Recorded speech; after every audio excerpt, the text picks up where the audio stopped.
देखो, टैक्स एक ऐसा शब्द है जिसके बारे में हमेशा जो है जनता डरती है, क्योंकि उसे देना पड़ता है। और सरकार एक टैक्स की जगह बहुत सारे टैक्स लगाती जाती है।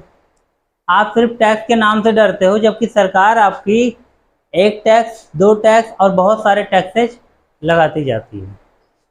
ठीक है, क्योंकि आपके लिए वो खर्चा या लायबिलिटी का सोर्स है, देना पड़ेगा आपको। ऐसे लगता है जैसे लोन ले रखा हो सरकार से, लेकिन सरकार के लिए तो अर्निंग का सोर्स है, इनकम का सोर्स है। तो सरकार जो है ऐसे टैक्सेस हमेशा से लगाती आ रही है। सरकार चाहे राजशाही तंत्र में रही हो, रूलर सिस्टम में, या फिर डेमोक्रेटिक सिस्टम में रही हो। जब राजा थे, सुल्तान थे, बादशाह थे, तब भी कर लगता था और आज भी कर लगता है। तो आज का जो कर यानी टैक्सेस लगता है, जिसी को हम पढ़ेंगे system of the Indian taxation, taxation system in India, कि भारतीय सरकार ने क्या क्या टैक्सेस लगाए हुए हैं। सबसे पहले तो ये जान लो कि टैक्स बहुत ही इंपॉर्टेंट सोर्स है गवर्नमेंट की इनकम का, और प्रत्येक व्यक्ति, नागरिक जो भी देश में रहता है, उसे टैक्स देना होगा और देना चाहिए, क्योंकि इसी टैक्स के जरिए आपकी सरकार आपके देश का, आपके क्षेत्र का, आपके लोकतंत्र का, आपकी व्यवस्थाओं का, आपकी ज़रूरतों का हर अप्रोच करके आपको बेनिफिट देती है। सरकार वेलफेयर अप्रोच चलाती है, जिसमें परिवार कल्याण योजनाएं होती हैं, शहरी विकास होता है, ग्रामीण विकास होता है, शिक्षा विकास होता है, स्वास्थ्य विकास होता है, अनगिनत विकास होते हैं जिनको आप जानते भी हैं या फिर उससे कहीं ज़्यादा नहीं जानते हैं। फिर आप अपनी सरकारों को कोसते रहते हैं, ये नहीं हुआ, वो नहीं हुआ, क्योंकि आप अनभिज्ञ हैं, आपको मालूम नहीं है कि और बाकी क्या क्या सुविधाएं सरकार देती है। 1947 से आज़ादी के बाद से लगातार हमारी सरकारों ने देश का विकास करने का काम किया है। अब आप ये बोलोगे भ्रष्टाचार हुआ। भ्रष्टाचार सरकार के द्वारा तब हुआ जब जनता ने भ्रष्टाचार शुरू किया। जनता ने भ्रष्ट तरीके से टैक्स की चोरी करना शुरू किया, तो सरकार ने जो टैक्स लगाए, समय समय पर बदलाव होता रहा। फिर भी इंडियन गवर्नमेंट सिस्टम के दौरान जो टैक्स लगाए गए हैं, मैंने आपसे बात करी थी डायरेक्ट टैक्स और इनडायरेक्ट टैक्स, यानी कि प्रत्यक्ष कर और अप्रत्यक्ष कर। तो डायरेक्ट टैक्स में आपका आता है income tax, gift tax, capital gain tax. ठीक है, इनकम टैक्स, गिफ्ट टैक्स और कैपिटल गेन टैक्स, ये क्या होते हैं? ये टैक्स वो होते हैं जो इंडिविजुअल इनकम से रिलेटेड होते हैं, यानी पर्टिकुलर पर्सन की आय से संबंधित होते हैं। तो वो पर्टिकुलर पर्सन की ही जिम्मेदारी होती है सरकार को अपना टैक्स चुकाना, जिसे हम प्रत्यक्ष कर का नाम देते हैं। इसी तरीके से जो इनडायरेक्ट टैक्सेज हैं, उनमें आता है आपका, सबसे पहले तो हम बात कर रहे थे वैट या जीएसटी। ठीक है, वैट पहले चलता था, आज उसको बदल के जीएसटी कर दिया गया। ठीक है ना, आज उसको बदल के जीएसटी कर दिया गया, गुड्स एंड सर्विसेज टैक्स, जिसमें टैक्स का आधा हिस्सा स्टेट गवर्नमेंट के पास जाता है और टैक्स का आधा हिस्सा सेंट्रल गवर्नमेंट के पास जाता है। अगर राज्यों में ही सेल परचेज हो रही है तो, लेकिन अगर एक राज्य से दूसरे राज्य में, अनदर स्टेट में सेल परचेज की जा रही है पार्टियों द्वारा, तो वो आईजीएसटी के रूप में टैक्स सेंट्रल गवर्नमेंट के खजाने में चला जाएगा। टैक्स सेंट्रल गवर्नमेंट के सोर्स में चला जाएगा। अब मैंने आप लोगों को लिखवाया था एग्जाम्पल कि डायरेक्ट टैक्स में और क्या क्या आता है और इनडायरेक्ट टैक्स में क्या क्या आता है, ठीक है। अब जरा वर्ड बोलना क्या है।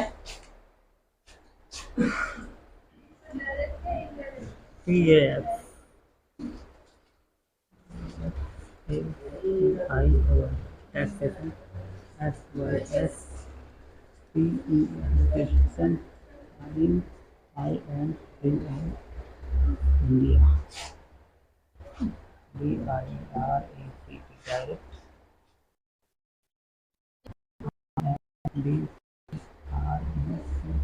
इंडिया डायरेक्ट में बोलो, पहला जल्दी बोलो।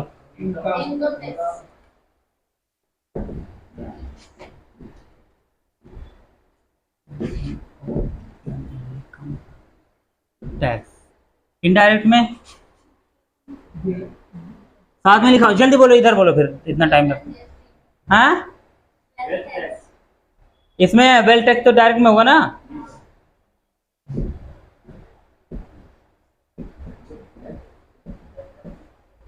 Wealth tax. अगला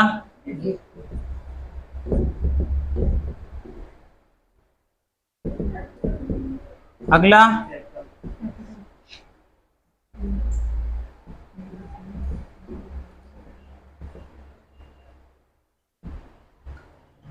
कैपिटल गेन्स। इसी में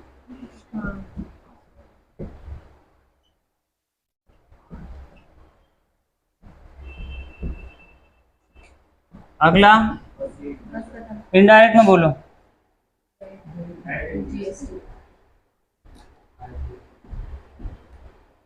वैट हो गया, जीएसटी हो गया। सेकंड, जल्दी बैठ बेटा जल्दी। सेकंड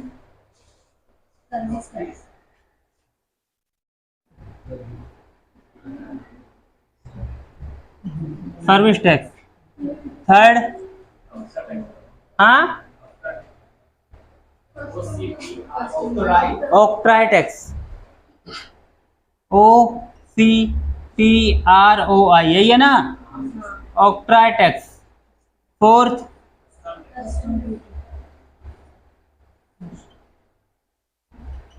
कस्टम ड्यूटी बोलते हैं सही से इसको, ठीक है। फिफ्थ क्या है, एक्साइज। वो एक ही बात हो गई, हम इंडियन टैक्स के बारे में ही पढ़ रहे हैं। इसको बोलते हैं STT। नेक्स्ट,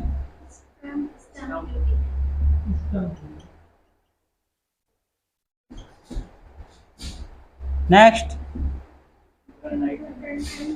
एंटरटेनमेंट,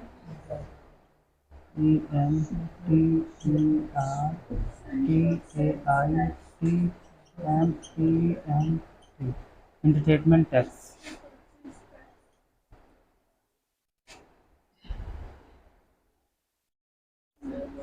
क्या है, central cess, CST। Next, purchase tax.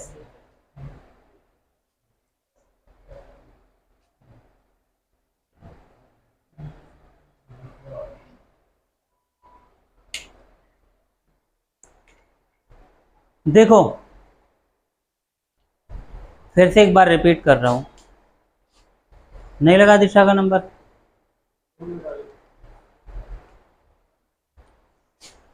Direct tax वो टैक्स है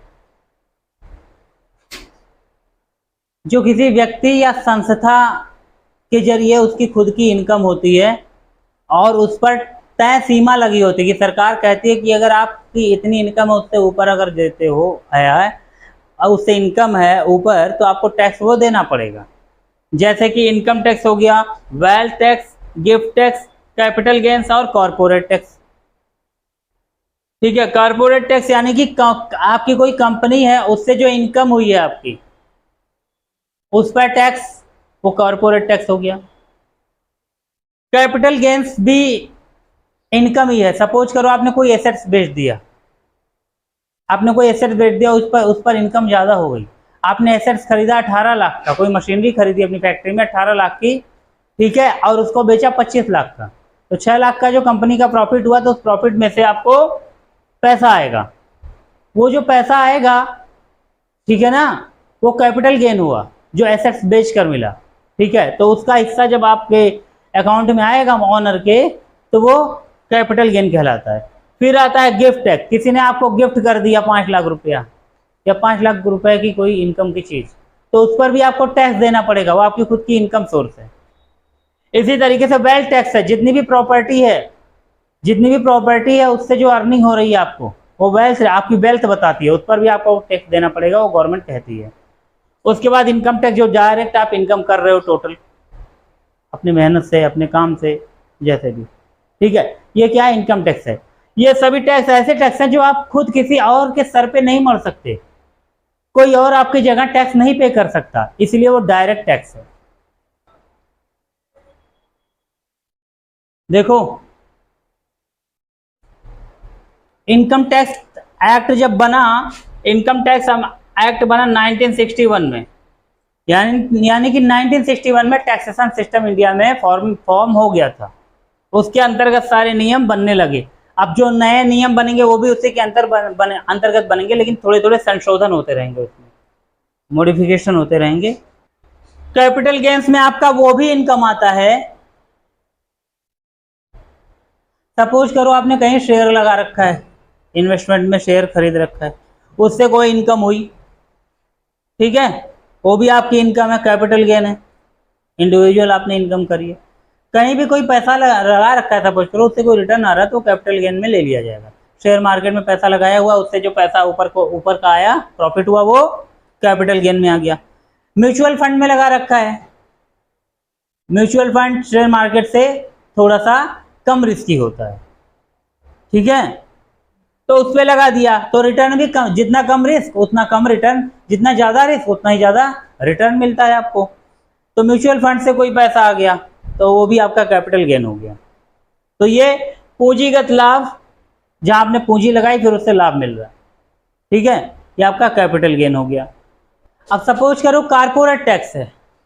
कारपोरेट टैक्स है, आपकी कंपनी ने 1 करोड़ रुपए जो है आपको सपोज करो इनकम के रूप में दिया, तो 1 करोड़ रुपए अगर आपको इनकम के रूप में दिया, तो आपको उसका 10% आपको सपोज करो टैक्स के रूप में देना होगा, तो आपका कारपोरेट टैक्स हो गया।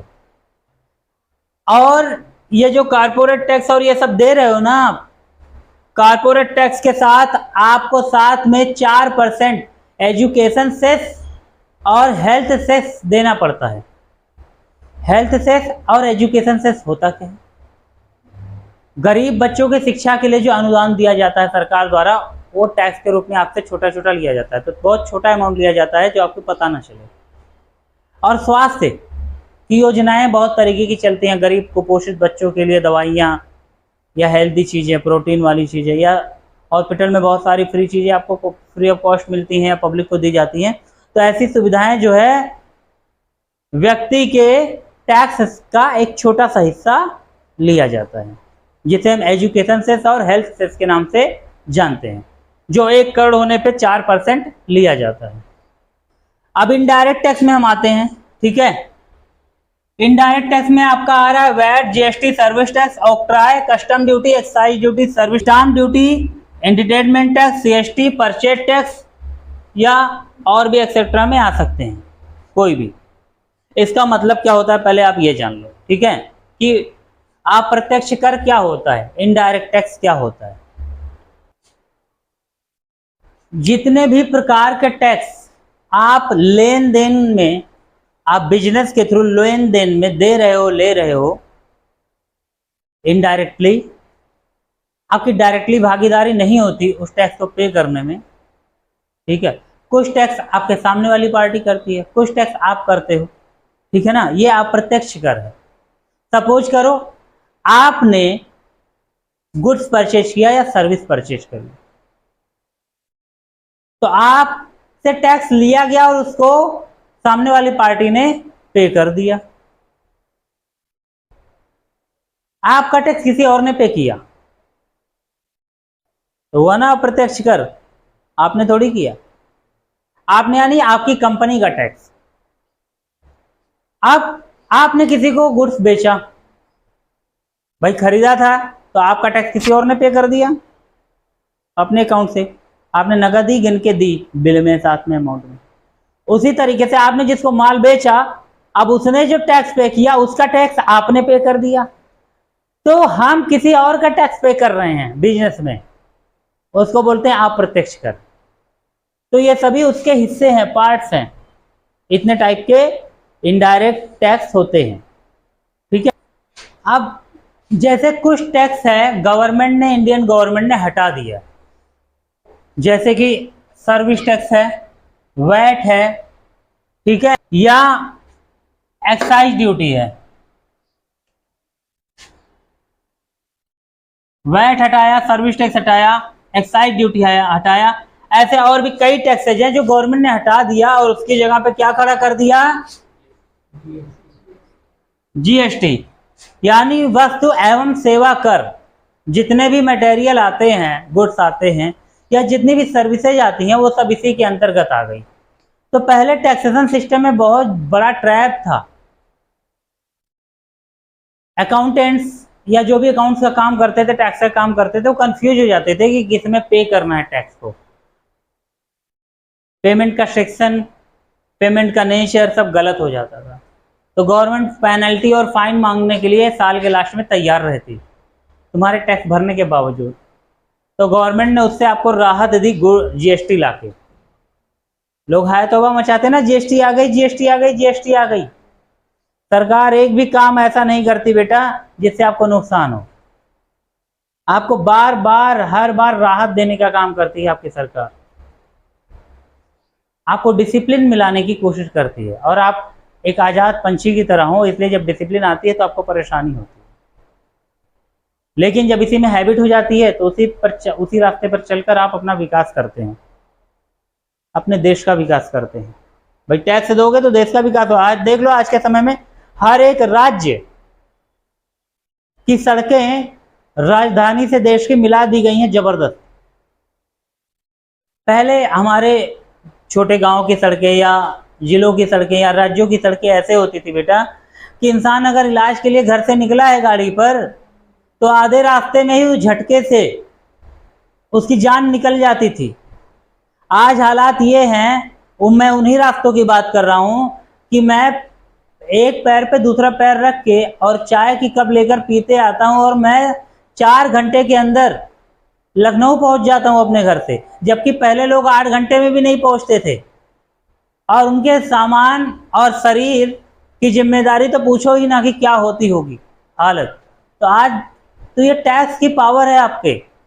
मैं ये नहीं कहूँगा कि सरकार आपने अच्छी चुनी है, ये सब बेवकूफ़ी नहीं करनी बोल के।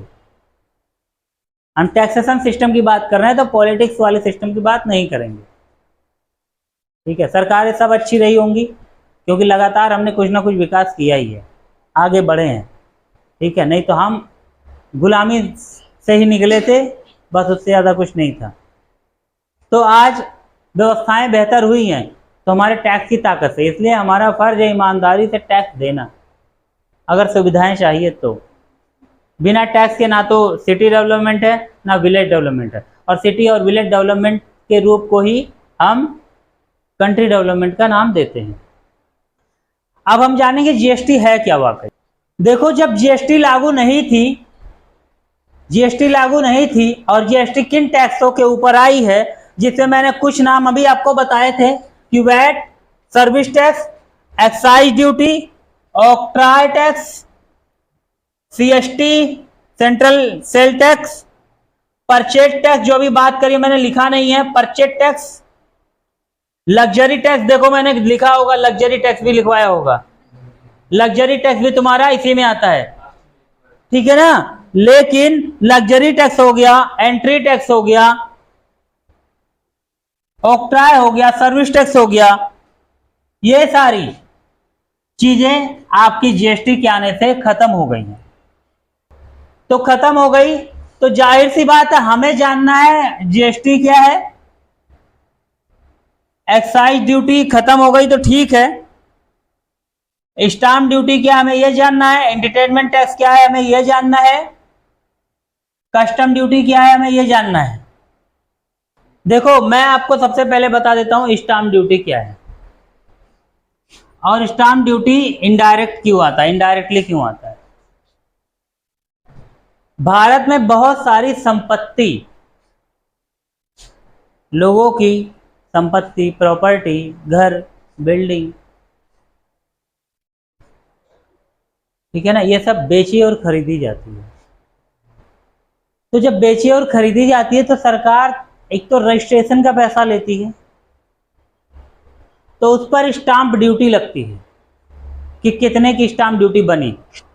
तो जमीन के एरिया और सरफेस एरिया या मार्केट वैल्यूएशन के हिसाब से उस जमीन की स्टाम्प ड्यूटी होती है। सपोज करो आपने 5 लाख की जमीन खरीदी, 5 लाख की अगर जमीन खरीदी तो लगभग जो है 10% आप 8% 10% स्टाम्प ड्यूटी मान लो उसकी, ठीक है।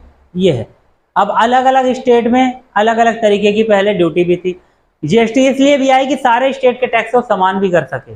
अलग अलग स्टेट में अलग अलग टैक्स की परसेंट थी, तो आपको छूट चाहिए हो ज़्यादा टैक्स की तो दूसरे राज्य में काम कर लो जाके, ठीक है ना। एक चीज़ और है, गवर्नमेंट ने महिलाओं को आगे बढ़ाने के लिए, जेंडर इक्वलिटी के लिए काम किया कि अगर प्रॉपर्टी महिला के नाम से खरीद रहे हो आप तो स्टाम्प ड्यूटी आपको कम देनी पड़ेगी। अब जमीन है किसी और की और स्टाम्प ड्यूटी पे करेगा कोई और, यानी जमीन थी मेरी लेकिन जो ले रहा है वो पे करेगा टैक्स, स्टाम्प ड्यूटी। तो इसलिए ये इनडायरेक्ट टैक्स में आ गया, ठीक है। जैसे बिजनेस में जो परचेज, सीधी सी चीज मान लो, जो सेवा या गुड्स खरीद रहा है या संपत्ति खरीद रहा है वो पे करेगा, ठीक है। इसमें यह है इनडायरेक्ट टैक्स का पूरा फंडा और बेस। अब हम बात करेंगे एंटरटेनमेंट टैक्स का। देखो एंटरटेनमेंट क्या होता है, जितने भी कलाकार होते हैं, सिंगर्स, म्यूजिशियंस, एक्टर्स, ठीक है, poet, laughters, stand up comedians, ये सब आपका एंटरटेनमेंट करते हैं।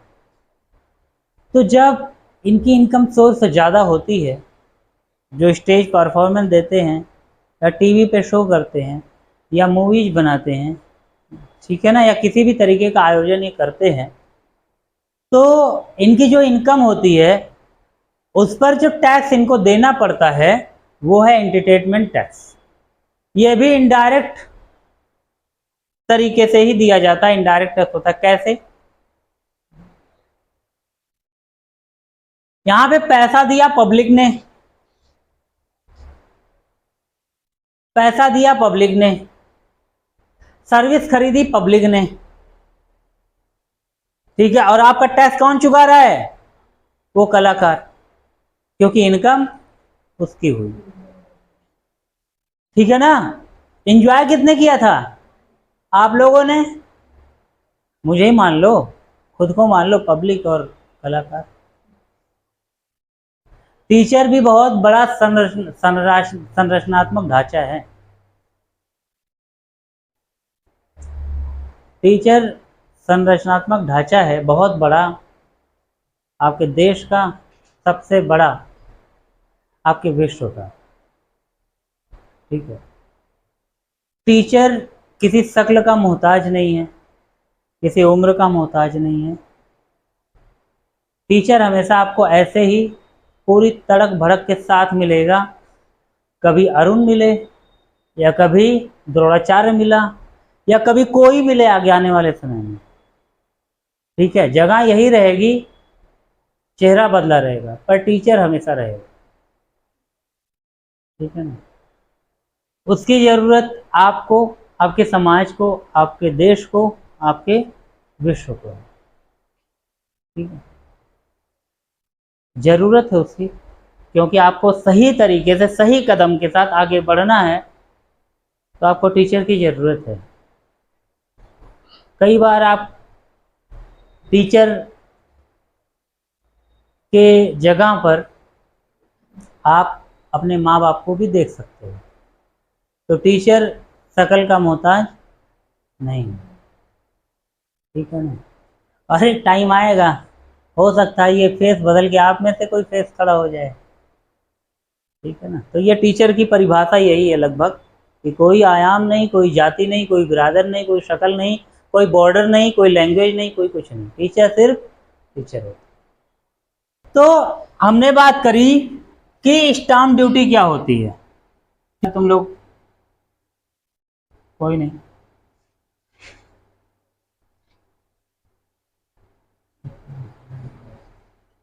ठीक है, कोई दिक्कत नहीं। सिक्योरिटी ट्रांजैक्शन टैक्स, यानी शॉर्ट फॉर्म में STT। किसी ट्रांजैक्शन पर सेवा शुल्क जो कि केंद्र सरकार लेती है। सही है, केंद्र सरकार का लिया जाने वाला टैक्स है। ये होता क्या है, जब भी आप शेयर मार्केट में पैसा इन्वेस्ट करते हो, किस किसने किया है शेयर मार्केट में, किस किसने पैसा इन्वेस्ट किया? Anybody have invested? कितना? कह रहे नुकसान हो तो झेलने भर का हो, उससे ज्यादा सहा नहीं जाएगा। ठीक है, फिलहाल की मौजूदा हालत ये है कि कहीं मार्केट में पैसा लगाने ही लायक नहीं है। 2017 से लगातार ये हालत है। ठीक है, इसी मार्केट के आधार पर ही लोग कहते हैं कि वर्तमान सरकारों ने मार्केट को खराब कर दिया। पर नई नई पॉलिसीज, नई नई व्यवस्थाओं के चक्कर में नई नई रिफॉर्मेशन और इस्टेब्लिशमेंट होती रहती है और बदलाव होते रहते हैं, तो जाहिर सी बात है मार्केट भी फ्लक्चुएट होता रहेगा। पूरे विश्व में मंदी है, तो भारत कैसे बच जाता? खैर, ये अलग बात है।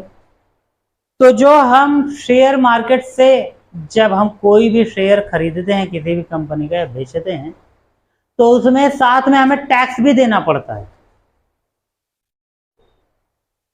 उसका भी हम GST पे करते हैं। 100 रुपए का हमने कोई शेयर खरीदा तो साथ में 110 रुपए होके आया, क्योंकि हमने उसे उसमें टैक्स दिया है 10 रुपए का, मान लिया।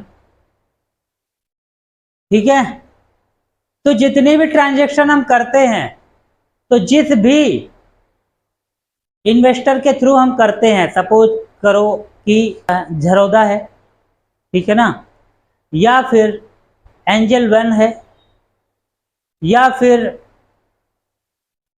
एडलवाइसेस है, ये लोग अपना नेम बदलते रहते हैं, खैर ग्रो है। ठीक है, तो ये सब एप्लीकेशन है शेयर मार्केट्स के, जो आपको इन्वेस्ट कराने के प्लेटफॉर्म देते हैं। तो जब आप इनसे आप खरीदते बेचते हो इस इन्वेस्टमेंट प्लेटफॉर्म के जरिए, तो इन इन्वेस्टमेंट प्लेटफॉर्म को, एप्लीकेशंस को गवर्नमेंट को टैक्स देना पड़ता है इतने ट्रांजैक्शन का, कि कितनी हमारे एप्लीकेशन के थ्रू लोगों ने ट्रांजैक्शन की है, तो उस ट्रांजैक्शन का भी टैक्स पे करना पड़ता है, जिसे सिक्योरिटी ट्रांजैक्शन टैक्स कहा जाता है। यानी वो एप्लीकेशन इन्वेस्टर हमारे शेयर के गारंटर हैं, सिक्योरिटी देते हैं कि आप जो पैसा हमें दे रहे हो और खरीद रहे हो वो सेफ है। ठीक है, जिसके लिए हमने गवर्नमेंट को टैक्स पे किया हुआ है। ठीक है, और गवर्नमेंट टैक्स पे करती है इस तरीके से, कस्टमर के पैसे गारंटी के साथ मार्केट में पड़े रहते हैं। ठीक है, कोई भी फ्रॉड एप्लीकेशन के जरिए आपका पैसा खराब जगह पर नहीं जाता, कि आप पैसा जमा करो, फ्रॉड तरीके से सेल कर रहे हो शेयर मार्केट में, खरीद बेच रहे हो, आपको लग रहा है आप शेयर में इन्वेस्ट कर रहे हो, पता चल रहा हो फ्रॉड तरीके से डमी शेयर मार्केट बनाया हुआ है और सारे पैसे आपने लगा दिए, एक टाइम पे सारा सिस्टम क्रैश हो गया, हैंग हो गया, एप्लीकेशन बंद हो गया, मालिक कहाँ, एप्लीकेशन कहाँ, तुम सर पे हाथ पकड़ के बैठे हुए हो। तो सेबी के अंडर गाइडेंस के उसमें, ठीक है, इन्वेस्टमेंट एंड प्राधिकरण द्वारा एसटीटी जारी की गई, जिसमें अथोराइज्ड बेहतर इन्वेस्टर एप्लीकेशन को ही प्रोवाइड किया गया है। आप जाने उनको और उन्हीं के माध्यम से ही शेयर मार्केट की लेन देन करें, जो कि आपकी गारंटी लेते हों, सिक्योरिटीज लेते हों आपके ट्रांजेक्शन की, और बदले में उन्हें पैसे भी पे करने पड़ते हैं। जाहिर सी बात, हमारे जीएसटी के हिस्से से ही उनकी इनकम होती है, हमारे ट्रांजेक्शन से उनकी इनकम होती है, और उसी इनकम से उस ट्रांजेक्शन की का चार्ज वो सेंट्रल गवर्नमेंट को देते हैं। तो ये था तुम्हारा एसटीटी। एंटरटेनमेंट बता दिया, स्टाम्प ड्यूटी बता दिया है, सिक्योरिटी ट्रांसफर एसआई बनाना नहीं है। कस्टम ड्यूटी क्या होती है? तो आप जो भी मतलब एसटीटी में जो भी आप शेयर बेचते खरीदते हो, 1000 रुपए का शेयर आपने खरीदा बेचा, ठीक है, 1000 का खरीदा, 1010 में बेच दिया, जबकि आपकी ट्रांजैक्शन शुल्क लगी कितनी, 1030 रुपए। तो आपका ट्रांजैक्शन कितना हो गया, एसटीटी कितना हो गया, 20 रुपया, ठीक है। वो 20 रुपया आपका आप जिस प्लेटफॉर्म के जरिए इन्वेस्ट कर रहे हो वो कंपनी सरकार को देगी। तो ये ट्रांजैक्शन शुल्क है जो आपने पे किया जीएसटी के माध्यम से, ट्रांजैक्शन शुल्क ऐड करके, और आपकी इन्वेस्टर कंपनी ने सरकार को पे कर दिया। तो टैक्स हमारा था जो कि कंपनियों ने पे किया, इसलिए उसे भी इनडायरेक्ट टैक्स में डाला गया है। लेती है सेंट्रल टैक्स, सेंट्रल गवर्नमेंट लेती है इस टैक्स को। जब भी हम आउट ऑफ इंडिया यानी अपने देश से बाहर को कोई भी माल हम बेचते हैं या खरीदते हैं, इसके अलावा कोई भी सेवा हम एक देश से दूसरे देश में देते हैं, समझ रहे हो ये चीज, कंसल्ट करते हैं, तो उस पर कस्टम ड्यूटी लगती है। यानी जैसे जीएसटी है तो जीएसटी के अंडर में ही कस्टम ड्यूटी भी आ जाती है, बस उसे कस्टम ड्यूटी के अंडर में शो करना पड़ता है, ठीक है। कितनी एमएनसीज है, बाहर की कंपनियां आई हैं, इंडियन से काम कराती हैं और बाहर के लोगों को क्वेरी और इशूज और प्रॉब्लम सॉल्व कराती हैं। यानी हम यहाँ बैठे बैठे बाहर के लोगों को प्रॉब्लम सॉल्व करके देते हैं, फिर वो हमें हमारी कंपनी को पे करते हैं और हमारी कंपनी उसी से सैलरी हमें देती है। तो जो इनकम होती है हमारी कंपनी की, उससे वो कस्टम ड्यूटी पे करती है, तो वो सेवा हो गई। और कोई माल अगर भेजा जा रहा है बाहर को तो वो गुड्स हो गया। तो चाहे वो कोई सर्विस हो या गुड्स हो, हम इंपोर्ट करते हैं यानी बाहर से मंगाते हैं खुद, या हम किसी को प्रोवाइड करते हैं, बाहर देते हैं, तो इसमें हमें कस्टम ड्यूटी पे करनी पड़ती है, जो कि इनडायरेक्ट टैक्स है और सेंट्रल गवर्नमेंट को जाती है ये। और क्या बचा इसमें?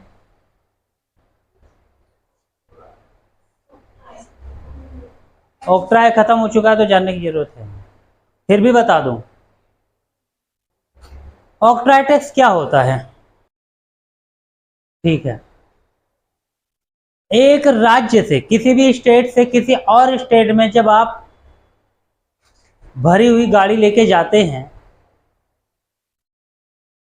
गुड्स की, तो वहां पे टूल या नाका पड़ता है उस राज्य का प्रवेश करने के लिए। पहला एक तो होता है टूल नाका, जिसमें जो है आपका रोड टैक्स लगता है देने के लिए, तो रोड टैक्स तो पब्लिक को देना पड़ता है, बिजनेस में देना पड़ता है। आपने जो माल लादा हुआ है गाड़ी पर, उसके अमाउंट के हिसाब से आपको चुंगी देनी पड़ती है,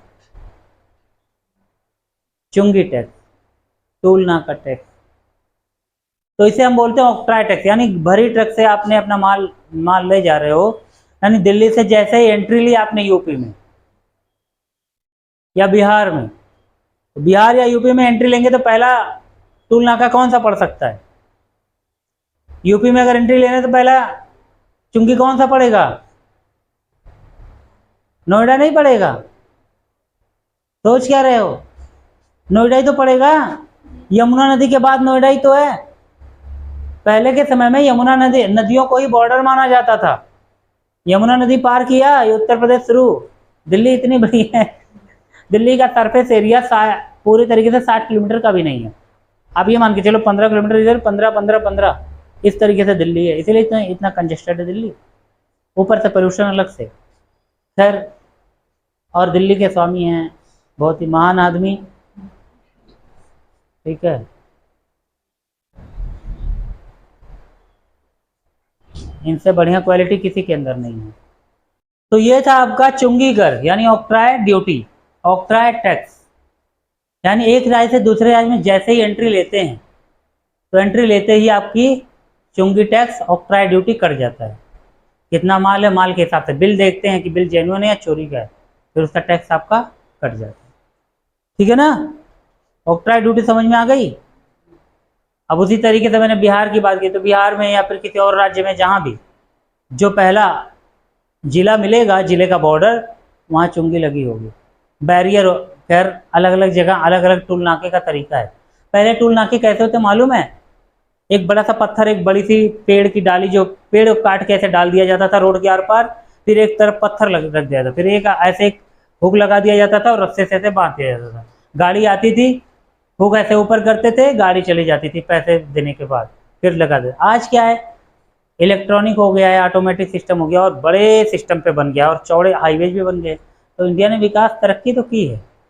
अब चाहे वो रोड टैक्स लेके की हो, चाहे ऑक्ट्राय ड्यूटी लेके करी हो, या जीएसटी लेके करी हो, या वैट लेके करी हो, पर करी है। धीरे धीरे जो पुरानी चीजें, जो व्यवस्थाएं बदली है, हमारे लिए सपना होती जा रही है कि पहले क्या था। तो ये था आपका ऑक्ट्राय ड्यूटी। अब तो लगभग हो गया इसमें, हाँ। तो ये आपका सारा टैक्स सिस्टम था जो कि इंडियन सिस्टम के अकॉर्डिंग था, लेकिन इन सब पर एक्चुअल चीजें आज जो हैं वो आपका डायरेक्ट टैक्स है, जो इंडिपेंडेंटली एक व्यक्ति द्वारा पे किया जाता है, उसका खुद का टैक्स। आपको ये समझ आ गया होगा, डायरेक्ट टैक्स यानी खुद हम जो पे करते हैं अपने नाम से, अपने पैन नंबर के नाम से। अब चाहे कॉर्पोरेट टैक्स के रूप में पे करें, कैपिटल गेन्स के रूप में करें, गिफ्ट के रूप में करें, वेल्थ करें या इनकम से करें, ठीक है। ये आपके सारे टैक्स क्या हैं, डायरेक्ट टैक्स हैं। आप खुद पे करेंगे इसको, आपकी इनकम है, आप पे करेंगे। यहां जितनी भी सारी चीजें हैं, इनकम आपकी हो, काम आपका हो, लेकिन टैक्स दूसरा बंदा पे कर रहा है आपकी जगह पे, क्योंकि आप भी यहां बिजनेस में हो, आप पर्सनल या इंडिविजुअल काम नहीं हो रहे हैं, बिजनेस में हो आप, तो आप भी किसी दूसरे का टैक्स पे करोगे। यानी यहां कोई भी बिजनेसमैन या कंपनी ये नहीं कह सकती कि मैं खुद का टैक्स पे कर रही हूँ, वो हमेशा दूसरों का कर रही है। इसीलिए गवर्नमेंट समझती है इस बात को कि ये कोई ना कोई चीटिंग कर सकते हैं, टैक्स का सिस्टम टैक्स ज्यादा कलेक्ट होता है इधर से, तो ये कोई ना कोई सिस्टम लगा सकते हैं। इसलिए इनका छोड़ो, इनका टैक्स किसी दूसरे के मत मरो, इनसे दूसरे का टैक्स लो, तो इनका टैक्स कोई और देगा, तो टैक्स देने में ईमानदारी बरतेंगे, क्योंकि दूसरे का टैक्स में अगर आप गलती करोगे तो पेनल्टी आपको पड़ेगी ऊपर से, ठीक है ना। यानी जो भी आपसे माल खरीद रहा है उसका टैक्स आप दोगे। समझ आ गई बात। और खुद का टैक्स तो आप इनकम के रूप में दे ही रहे हो, कॉर्पोरेट टैक्स के रूप में दोगे और इनकम टैक्स के रूप में दोगे, ठीक है। तो ये तरीका है आपका इंडियन सिस्टम का, मतलब कहीं से भी आप सरकार से टैक्स चोरी नहीं कर सकते। फिर भी अगर कोई करते हैं तो ये समझ लो उनकी नीयत में ही टैक्स चोरी है, उनकी सोच ही चोरी की होती है। क्योंकि अगर देश के विकास में सहभागी नहीं बनते हो तो क्या कर सकता है कोई। गवर्नमेंट हमेशा अच्छा कर रही होती है और आप तरीके ढूंढते हो। तो ये वही भारत का नागरिक होगा जो कहता है देश का विकास नहीं हो रहा है, सरकारें खराब आ गई, कुछ नहीं है देश में, यहाँ रहना नहीं चाहिए, बाहर रहना चाहिए, अमेरिका रहना चाहिए, यूएसए रहना चाहिए। ऐसे कई सारे इंडियंस हैं जो बोलते हैं कुछ नहीं रखा। क्यों? क्योंकि उन्होंने कभी जिंदगी में एक देश के नागरिक की हैसियत से नागरिकता निभाई ही नहीं। समझ आई बात? छोटी सी जिम्मेदारी तक नहीं निभाई। अब हम बात करेंगे जीएसटी के बारे में खुलकर। क्या है? एंट्री टैक्स भी खत्म हो गया, स्टेट टैक्स का था ना, खत्म हो गया। एंट्री टैक्स वो भी वही समझ लो, ऑक्ट्राई की तरह ही है। एंट्री टैक्स ऑक्ट्राई टैक्स एक ही है, ठीक है। एंट्री ले रहे हैं तो टैक्स देना पड़ेगा। देखो जीएसटी जो है वो 1 जुलाई 2017 को शुरू हुआ भारत में। जीएसटी लाने का एकमात्र उद्देश्य था कि भारत में टैक्स सिस्टम को कठिन से आसान बनाया जाए। ये जो टैक्स में उलझा हुआ था भारत पूरे, उसको आसान बनाया जाए और इन सब को खत्म करके बस एक लगा दिया जाए, जीएसटी। तो हो गया ना, इतना सारा तामझाम अटकी इसमें, है ना। आज कहीं भी बिल देखते हो तो जीएसटी ही देखने को मिलती है, ना एंटरटेनमेंट टैक्स देखने को मिलता है, ना ऑक्ट्राय देखने को मिलता है, ना सर्विस टैक्स देखने को मिलता है, ना एक्साइज ड्यूटी देखने को मिलती है। अब कस्टम ड्यूटी क्यों देखने को मिल जाती है? क्योंकि देश के बाहर की बात हो जाती है, बाहर से अंदर देश के आने की बात हो जाती है। तो यह ऐसा दायरा है जहां इंडियन सिस्टम नहीं चलता, इसलिए इंडिया ने कस्टम ड्यूटी के नाम से इसको छोड़ रखा है और इसको छेड़ा नहीं, बदलाव नहीं किया इसमें। देश से बाहर अब अमेरिका भेज रहे हो माल, बिल बेच दिया, उसको क्या मालूम जीएसटी क्या है तुम्हारा? कस्टम ड्यूटी से समझ में आ रहा है, बाहर माल भेज रहे हैं तो इसका इतना टैक्स हो गया, चलो ठीक है भैया जाओ। जीएसटी अलग अलग लेवल पर लगती है। जब आप रॉ मटेरियल खरीदते हैं, यानी कच्चा माल कोई आइटम बनाने के लिए, सपोज करो मार्कर बनाना है आपको, तो इंक अलग खरीदोगे, इसका फॉर्म अलग खरीदोगे, रैपर अलग खरीदोगे, और ये सेल अलग खरीदोगे, कवर सारा, ठीक है ना। इसको मिलाओगे, इसमें मटेरियल डालोगे सारा, फिर ये मार्कर तैयार होगा। तो आप रॉ मटेरियल खरीदते हो, उस पर भी आप जीएसटी दोगे। इसको मैन्युफैक्चर करते हो, ठीक है, और इसको बेचते हो, इस पर भी मैन्युफैक्चरिंग टैक्स का लगेगा, जिसे हम जीएसटी के नाम से ही जानेंगे, ठीक है। और कोई रिटेल बंदा है, रिटेल कर रहा है, दुकान पे बेच दिया, दुकान वाला कस्टमर को बेच रहा है, तो भी इस पे जीएसटी लेगा। यानी मल्टी स्टेज पे जीएसटी काम करता है, चाहे माल बना तो भी, कच्चा माल आया तो भी, माल बना तो भी, और माल मार्केट में बिका तो भी, और मार्केट से कस्टमर के पास आया तो भी, हर जगह जीएसटी के साथ ये आगे बढ़ा, ठीक है ना। कोई जीएसटी के प्रावधान से बचा नहीं। जीएसटी की शुरुआत सन 2000 से हुई थी। जीएसटी लाने की कवायद साल 2000 से शुरू हो गई थी और साल 2017 में पूरी हुई। मसौदा जो है, ड्राफ्ट कमेटी जो है शुरू हो गई थी 2000 से और 2017 में फाइनल हुई। तो आप लोग एक सरकार को नाम मात्र गालियां ना दें कि फला सरकार ने जीएसटी लाई, हम पर नुकसान कर दिया, अब हमें जीएसटी पे करना पड़ता है। टैंक रोड वालों ने या दिल्ली के करोल बाग वालों ने या व्यापार मंडल वालों ने बहुत कोहराम मचाया था कि ये सरकार, कोई भी सरकार जो भी सत्ता में रही हो, जीएसटी लाई हो, ये खराब है क्योंकि जीएसटी लेके आई। अब सोचो जनता कितनी मूर्ख हो जाती है, उनके किसी के भी बरगलाए में आ जाती है। अपोजिशन वाले आवाज उठाते हैं तो उनका काम होता है विरोध करना, लेकिन जनता कभी पढ़ के नहीं कोई काम करती है कि आज जीएसटी लागू हुई है, क्यों लागू हुई, कांटे की शुरुआत हुई कहां से, वो देखो ना तुम। तो आप ये छोड़ दो, हर एक सरकार अपने देश के लिए प्रतिबद्ध है, हर एक देश की सरकार कसम खा के आती है कि मैं अपने देश को आगे बढ़ाऊंगा। ये तुम्हारे माइंड की सोच है, ये सरकार अच्छी है, वो सरकार खराब है, वो सरकार खराब है। हमारे बीच से ही नेता बनते हैं और वो सरकार में आते हैं और काम करते हैं, ठीक है। अब आप गलत नेता ही चुन लोगे तो वो भ्रष्टाचार करेगा, गलत नीतियां बनाएगा, उसमें कोई कुछ नहीं कर सकता। पर सरकार का काम है अपने नागरिकों के लिए बेहतर पॉलिसीज और नीतियां बनाना, इसलिए आपकी सरकार बनाएगी, चाहे आप कांग्रेस चुनाव करें, चाहे आम आदमी का चुनाव करें, चाहे भारतीय जनता पार्टी का चुनाव करें, चाहे कम्युनिस्ट पार्टी ऑफ इंडिया का चुनाव करें, या बिना दल की सरकार का चुनाव करें, निर्दलीय जो होते हैं, अपना उनका अलग चुनाव चिन्ह होता है, पर वो सब प्रतिबद्ध होते हैं जनता की मूलभूत सुविधाओं और जरूरत सुविधाओं के साथ साथ विकास के लिए।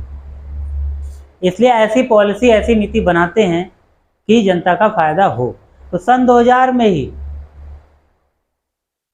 जो है जीएसटी का प्रावधान शुरू हो गया था और 2017 में जीएसटी आया। अब यह आपका फैसला है देखना कि 2010 में किसकी सरकार थी और कितनी सरकारें बदली 2017 तक। भाई 2014 में आई भारतीय जनता पार्टी की सरकार और 2017 में जीएसटी लागू हुई 3 साल में। यानी भारतीय जनता पार्टी को आया सिर्फ 3 साल हुआ था। बाकी के 17 साल में कौन कौन सी सरकारें रहीं वो कौन ढूंढेगा? ये जो झंडा पकड़ के रोड पे निकल जाते हो, सरकारों की हाय हाय निकालते हो किसी नीतियों के बनाने में, क्या कभी उस नीतियों को ठीक से पढ़ा? नहीं पढ़ा। मौजूदा सरकार ने कुछ नीतियां बनाई, जैसे कृषि फॉर्म बिल, कृषि बिल एमएसपी और एमएसपी पर लेके आए थे और कुछ। फिर आपकी सरकार ने 370 हटाया कश्मीर से। फिर आपकी सरकार ने सीए, एनआरसी और एनपीआर अमेंडमेंट के लिए बिल लेके आए। खूब जबरदस्त हर चीज की विरोध हुआ, हर चीज की बुराइयां हुई। देखो, कोई भी पॉलिसी गलत है, गलत लगे तो विरोध करना गलत नहीं है, क्योंकि हमारे संविधान में right to exploitation, right to constitution remedies दिया गया है। यानी संविधान के शोषण के विरुद्ध में या संविधान के विरुद्ध में आप आवाज उठा सके अगर कोई गलत हुआ है। कुछ संवैधानिक उपचारों का अधिकार है आपको। संविधान में कुछ गलती हो रही है, पॉलिसीज गलत बनाई जा रही है, नियम गलत बनाया जा रहा है, तो आपको ये अधिकार है कि आप आवाज उठा सकते हैं, प्रोटेस्ट कर सकते हैं। सॉफ्ट प्रोटेस्ट, लड़ाई, मारपीट, पत्थरबाजी, गन उठाना, ये सब आपको एक क्रिमिनल बनाते हैं, ना कि आपको जनता बनाते हैं। जनता को अधिकार दिए गए, क्रिमिनल को नहीं दिए गए। समझ आई बात? तो अपनी बात को शांति से रखा करें। गांधी जी को देखो, अंग्रेजों तक को भगा दिया, चुपचाप बैठ बैठ के और कुछ किया ही नहीं बंदे ने। इसीलिए गांधी जी को महान कहा जाता है, राष्ट्रपिता कहा जाता है। खैर, बहुत सारे कारण हैं, हर एक पहलू के बुरे और अच्छे नजरिए होते हैं। आपको कोई भी बंदा ला के रख दोगे, उसमें बुराई अच्छाई निकल जाएगी। बोलोगे रामचंद्र जी बहुत अच्छे थे, फिर अगले तक कहेगा फिर अपनी बीवी को छोड़ क्यों दिया? तो क्या कर सकते हैं? इंसानों के पास ऐसी ऐसी जहर वाली सोच आ चुकी है कि अच्छाइयां उसे दिखती नहीं है, कमियां हो। अगर 99 अच्छाई करी है तो वो नहीं दिखेगी, और एक गलती से बुराई होगी तो वही चोटी पर पहुंचाएंगे लोग। यही किया था इस बंदे ने, ठीक है ना? तो सरकार 2017 के समय में जो थी, उसके प्रोविजंस में पास हो गया जीएसटी बिल, पर शुरुआत हुई थी 2000 से, और 2003 में लगभग कांग्रेस की सरकार थी, ठीक है? तो कांग्रेस का भी इसमें हाथ है पूरा। तो कोई भी सरकार नहीं चाहती कि जो जिस टैक्स से खजाना भरना है, देश का विकास होना है, वो खजाना खाली रहे। गलत क्या है इसमें? यानी गलत था कौन फिर आखिर में? गलत जनता थी। शुरुआत से ही चाहती थी कि कुछ फ्री का मिल जाए, कुछ चोरी करने को मिल जाए। आत्मसम्मान था ही नहीं। कारण अच्छी शिक्षा ना होना। गुलामी में इस तरीके से हम जकड़ चुके थे कि आत्मनिर्भरता कभी आई नहीं, आत्मसम्मान कभी आया ही नहीं, ठीक है ना? और आत्मसम्मान जिस दिन आता है उस दिन जी भर के मेहनत करते हो, सरकार का हिस्सा सरकार को देते हो, अपना हिस्सा घर ले जाते हो। सरकार को भी रत्ती भर कुछ नहीं समझते हो, वैल्यू देते हो, क्योंकि उसको पे कर रहे हो आप, और सीधे बोलते हो अपनी सिक्योरिटी, अपनी व्यवस्थाओं के लिए मैं आपको पे कर रहा हूँ। आप मुझे सुरक्षा दें, आप मुझे रोड बना के दें, आप मुझे इलेक्ट्रिसिटी बना के दें, आप मुझे सप्लाई, वाटर सप्लाई, सब कुछ मुझे दें जो मुझे चाहिए, क्योंकि मैंने आपको पे किया है। तब आप हकदार हो अच्छे नागरिक के भी। इसको बोलते हैं आत्मनिर्भर नागरिक, ठीक है? सरकार आपसे चलती है, ना कि सरकार से आप चलते हो। पर यह सच्चाई किसी को मालूम नहीं है। कोई नेता खड़ा हो गया विरोध के लिए, आप भी पीछे पीछे चल दिए। क्यों? क्योंकि आपको हो सकता है शाम को एक बोतल मिल जाए, महिलाओं को साड़ी और पैसे मिल जाएं, मुर्गा मिल जाए, पार्टी मिल जाए। रियलिटी है ये। कभी अपने आप को ईमानदारी से नापने की कोशिश नहीं की कि एक इंसान की कितनी पावर है अकेले, वो जानता कि मेरी कितनी पावर है तो कैसी क्या किसी छोटे मोटे नेता के पीछे घूमता? अगर वो जान जाता इससे कहीं ज्यादा ताकत मेरे पास है तो। आदमी के अधिकार जो संविधान ने दिए हैं वही आपकी ताकत है। 2000 में प्रधानमंत्री अटल बिहारी वाजपेयी जी ने जीएसटी ड्राफ्ट कमेटी की शुरुआत करी, यानी जीएसटी सभा बनाई। सन 2004 में एक टास्क कमेटी बनाई गई जो जीएसटी के अंडर में पुराने टैक्स को इंप्रूव करने का स्ट्रक्चर बना सके, यानी पुराने जो टैक्स हैं, नए टैक्स क्या होंगे, नाम क्या होगा उनका स्ट्रक्चर बनाया जा सके, वो टीम बनाई गई। सन 2006 में फाइनेंस मिनिस्टर ने 1 अप्रैल 2006 में फाइनेंस मिनिस्टर ने कहा कि 1 अप्रैल 2016 से जीएसटी 1 अप्रैल 2010 से जीएसटी का इंट्रोडक्शन सभी स्टेटों को दिया जाएगा। राज्यसभा, लोकसभा और सभी स्टेट्स को दिया जाएगा कि जीएसटी है क्या भला है और कैसे काम करेगी। तब तक जीएसटी के सारे प्रोविजन बीच में बनाए जाएंगे 2006 से लेकर 2010 तक। देखो, कोई पॉलिसीज या रूल या नियम बनते हैं तो उसमें समय लगता है। 2011 में संविधान में टैक्स कराधान में बदलाव किया गया और जीएसटी अमेंडमेंट बिल एक्ट लाया गया, यानी कॉन्स्टिट्यूशन में टैक्स में जीएसटी के प्रावधान को भी डाला गया। कब? 2011 में। सरकार कौन सी रही होगी? ऑब्वियसली बदली रही होगी कोई। सन 2010 में ही computerize GST taxation system propose कर दिया गया था, लेकिन कुछ कारणों से इसे पोस्टपोन कर दिया गया, यानी कि सन 2010 में ही 1 अप्रैल 2010 में ही कह दिया गया था कि इंट्रोडक्शन दिया जाएगा। तो डिजिटली पूरी तरीके से एक स्ट्रक्चर बना दिया गया था कंप्यूटर पे कि जीएसटी कैसे काम करेगा, पर उसमें कुछ ना कुछ एरर्स की वजह से उसको पोस्टपोन कर दिया गया, रोक दिया गया, क्योंकि जब तक सही से सिस्टम नहीं काम करेगा तब तक उसको डिजिटली लॉन्च नहीं किया जाएगा। ठीक है।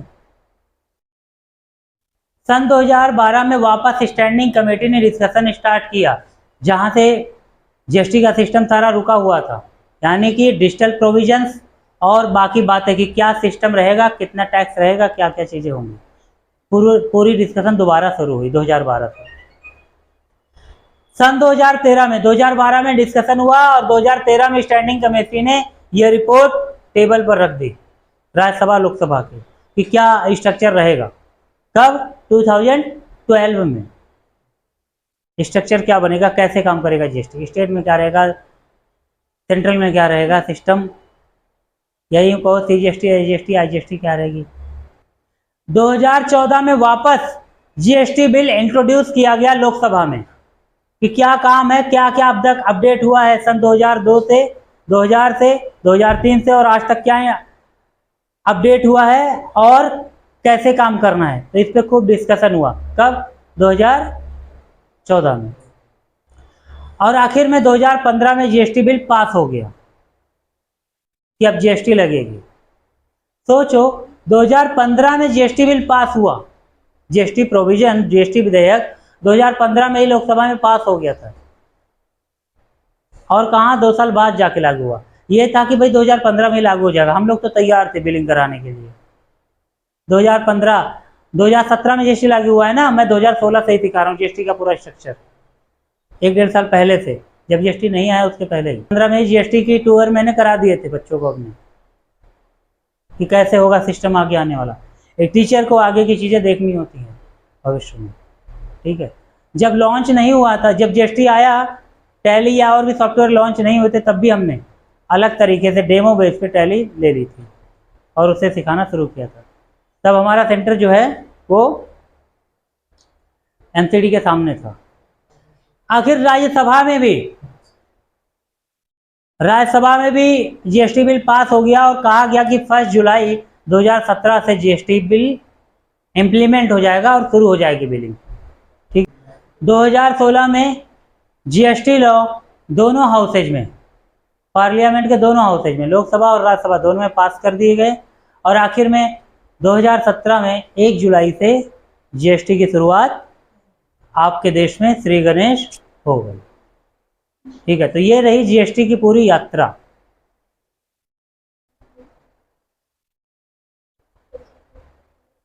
हम जानेंगे टीडीएस।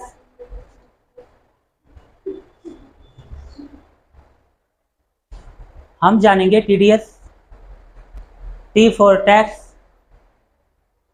डी फॉर डिडक्शंस और एस फॉर सोर्स। लेकिन जब हम फुल फॉर्म इसकी पूरी बोलते हैं, टुकड़ों के बजाय इकट्ठे बोलते हैं, तो बोलते हैं टैक्स डिडक्टेड एट सोर्स, यानी किस सोर्स के जरिए टैक्स काटा गया। देखो, बेसिकली इंडिया में हम टैक्स कैसे जान पाए। सपोज करो कि किसी भी पर्सन की, किसी भी नागरिक की सैलरी तय सीमा से ज़्यादा है, सरकार के नज़रिए में तय सीमा से ज़्यादा है, वो कोई भी अमाउंट हो सैलरी का, उस अमाउंट से ज़्यादा अगर आता है, ठीक है, तो जितना ज़्यादा अमाउंट आया तय सीमा से, उस पर टीडीएस काट कर,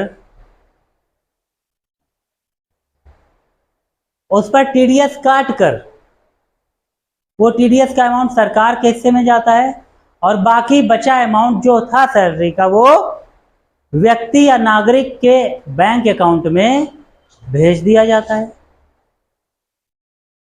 तो ये तो सैलरी से रिलेटेड टैक्स हो गया।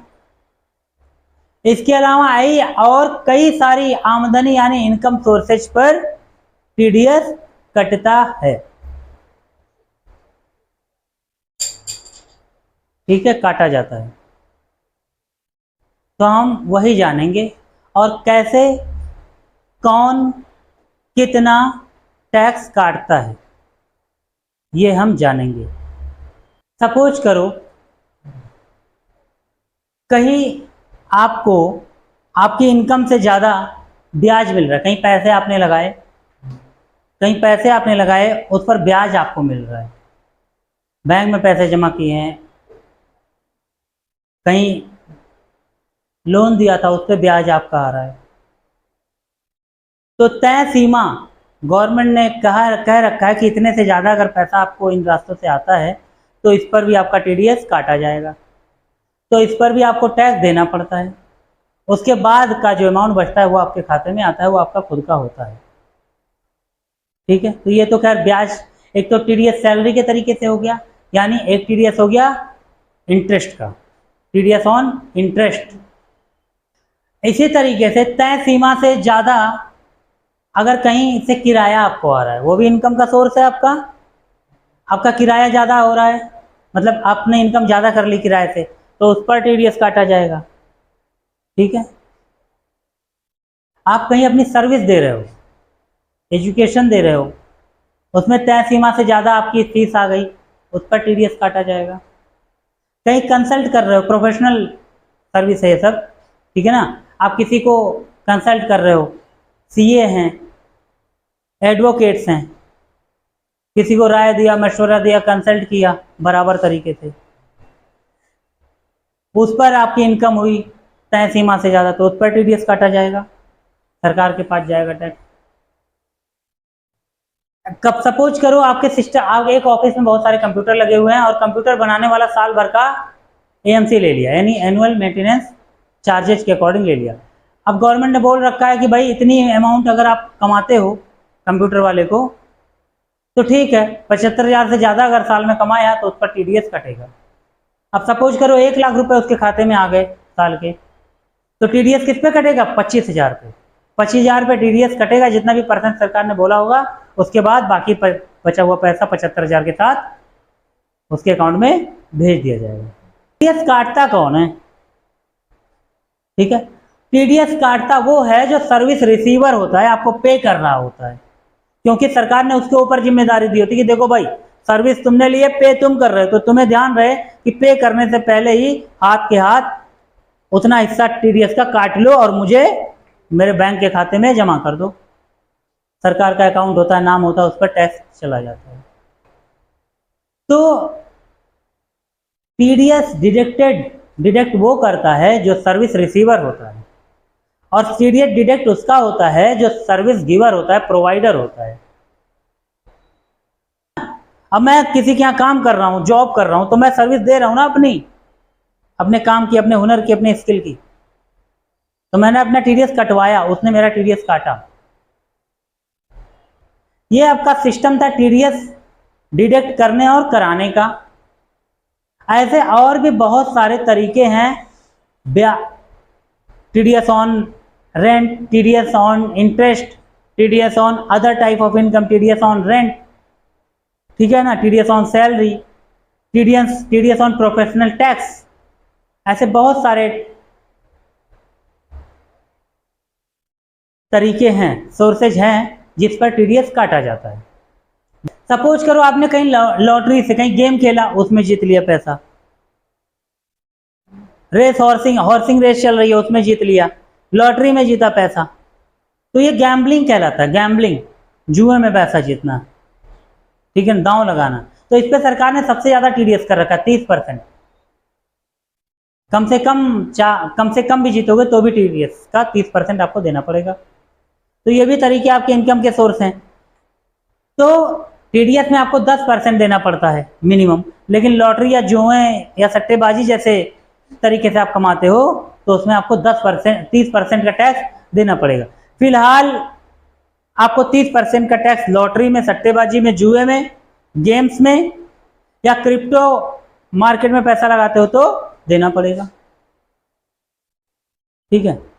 खैर क्रिप्टो मार्केट में तो जीएसटी है उसका 30%, टीडीएस 1% है, टोटल हो गया 31% गवर्नमेंट के खाते में जा रहा है। क्योंकि आउटर मार्केट है, इसका सरकार को पता नहीं है क्या गलत है क्या सही है, इसलिए सरकार ने इसको अलग तरीके से कर रखा है कि रिस्क भी तुम्हारा, प्रॉफिट भी तुम्हारा, लेकिन जो भी प्रॉफिट करोगे उसमें से 30% हमारा प्लस टीडीएस 1% और, यानी 31% हमारा। यानी इंसान की इनकम अगर 100 रुपये लगाए, 200 रुपये हुई, तो 200 रुपये मतलब 100 रुपये में से 31 रुपये सरकार के चले गए। अच्छा, उसके अलावा जो इन्वेस्टर वाली एप्लीकेशन, उसको भी कुछ पैसे देने पड़ेंगे, तो कस्टमर का कुछ खास नहीं आया फायदा। खैर क्रिप्टो में लगाते हैं फिर भी लोग, जैसे शेयर मार्केट है वैसे क्रिप्टो भी है, लेकिन हाई रिस्क है और उसमें लॉसेज के चांसेस बहुत ज़्यादा होते हैं, इसीलिए प्रॉफिट के भी चांसेस ज़्यादा होते हैं। मैंने बोला ना, जितना रिस्क उतना ही रिटर्न, रिस्क और रिटर्न का फैक्टर बराबर चलता है। अब आज के समय में 2023-24 का इनकम टैक्स स्लैब जो है टीडीएस का, वो ये है कि अगर आपकी सालाना सैलरी 7 लाख से ज़्यादा है तो उस पर टैक्स कटेगा। अब 7 लाख के ऊपर आपकी सैलरी सपोज करो 8 लाख है, तो टीडीएस कितने अमाउंट पर कटेगा आपका? 1 लाख पर, ठीक है। 1 लाख पे कटेगा तो सपोज करो 10% आपका कट गया, तो 10% 1 लाख पे चला गया, कितना? 10,000 चला गया किसको? सेंट्रल गवर्नमेंट को, और 90,000 बच गया, क्योंकि उस 90,000 1 लाख का टैक्स दिया है तो 90,000, यानी आपके अकाउंट में कितने आएंगे? 7,90,000। 7 लाख तो इनकम फ्री थी, नॉन टैक्सेबल थी, टीडीएस नहीं कटा, और जैसे ही 8 लाख हुआ तो 1 लाख पे टैक्स जितना बना उतना दे दिया आपने सरकार को, बाकी का पैसा अकाउंट में आपके आ गया। तो ये आपका तरीका था सैलरी पर टीडीएस कटने का।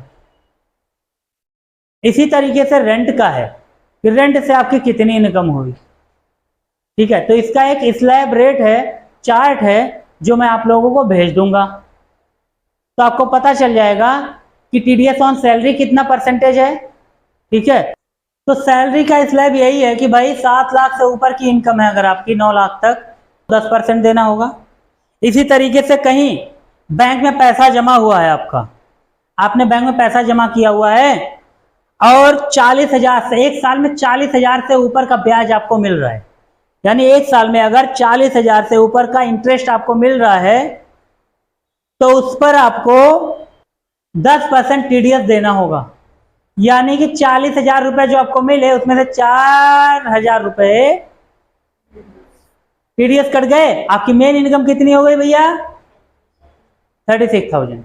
अब सपोज करो आप कहीं एम्प्लॉय रहे हो, आपका पीएफ कटता है, ईपीएफ यानी एम्प्लॉय प्रोविडेंट फंड। जब आप कंपनी में काम करते हो तो कंपनी आपको बेनिफिट देती है, इसका आधा पैसा ईपीएफ का क्या होता है, रेट ऑफ इंटरेस्ट ज़्यादा होता है। पहले 9% था, इस समय 8% है, बीच में 7% हो गया था कोविड के समय में, फिर सरकार ने बढ़ा दिया। 8% आपको फ़ायदा दे रही है, यानी अगर आपने 100 रुपये जमा किए बैंक में ईपीएफ के, तो 8 रुपये उसके ऊपर आपको मिल जाएंगे, यानी कि 1 साल बाद उसका अमाउंट कितना हो जाएगा, 108 रुपये। तो टीडीएस क्या करती है, कंपनी ईपीएफ जो है कंपनी आपको प्रोवाइड कराती है। इसमें क्या होता है, आधा पैसा आपकी सैलरी से जाता है और आधा पैसा कंपनी जमा करती है। सपोज करो आप ईपीएफ का अमाउंट होता है सैलरी का, जो बेसिक सैलरी होती है उसका 12.75%, लगभग 12%। आपका 1200-1250 रुपये ईपीएफ कटता है, यानी 600 रुपये आपकी सैलरी से कट रहे हैं और 600 रुपये एम्प्लॉयर यानी कि कंपनी आपकी जमा कर रही है। अब क्या करोगे आप क्या करोगे, जब आप सुन लो, जब आप ईपीएफ का पैसा निकालते हो, सपोज करो कहीं प्रॉपर्टी परचेज करनी है, बेटी की शादी करनी है, बच्चों की पढ़ाई करनी है, घर बनवाना है, अचानक से किसी की दवाई का पैसा खर्च करना, तो इसमें पैसा निकालना पड़ता है जमा पूंजी। तो ईपीएफ भी एक किनारे पड़ा रहता है, सोचते हो भाई जमा कर दें हो जाएगा। तो अगर 50,000 से ऊपर की राशि आप निकालते हैं, अगर 50,000 से ऊपर की राशि आप निकालते हैं, अमाउंट निकालते हैं, तो 10% उसका भी टीडीएस डिडक्ट होगा। ठीक है जी, कंपनी 10% काट के देगी आपको, सरकार के खाते में चली जाएगी। यानी सरकार का तो फायदा कितना, देखो जैसे लग रहा है कि हम नहीं कमा रहे हैं, सरकार ही सारी कमाई ले रही है हर जगह से, बिजनेस से, इनकम से, टीडीएस से, हर तरीके से। तो इसलिए सरकार गरीब नहीं है,